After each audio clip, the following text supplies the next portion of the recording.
गेल्या 2 दिवसांपासून सुरू असलेल्या मुसळधार पावसामुळे कल्याण डोंबिवली परिसरात अनेक सखल भाग जलमय झाले असून टिटवाळा पूर्वेतील इंदिरानगर परिसरात पालांडे चाळीत राहणाऱ्या नागरिकांवर मोठे संकट ओढवले आहे। रस्त्यावरील गटारांचे घाण पाणी थेट घरांमध्ये शिरल्याने नागरिकांचे जनजीवन विस्कळीत झाले।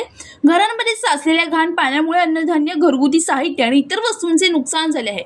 विशेष म्हणजे चाळीत राहणाऱ्या एका वयोवृद्ध महिलेच्या घरातील मोठ्या प्रमाणात पाणी शिरल्याने स्थानिकांना स्वतः बादल्या आणि मोटरीच्या साहाय्याने पाणी बाहेर काढावे लागत आहे। सांडपाण्यात लहान मुले, महिला आणि ज्येष्ठ नागरिकांना राहावे लागत असल्याने डेंग्यू, मलेरिया, लेप्टोस्पायरोसिस यासारख्या साथीच्या आजारांना धोका वाढल्याची भीती स्थानिकांनी व्यक्त केली आहे।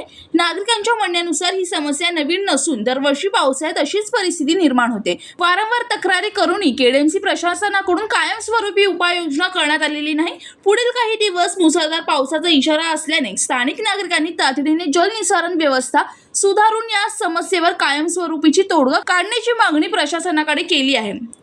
राहुल कांबळे, जनशक्ती, टिटवाळा।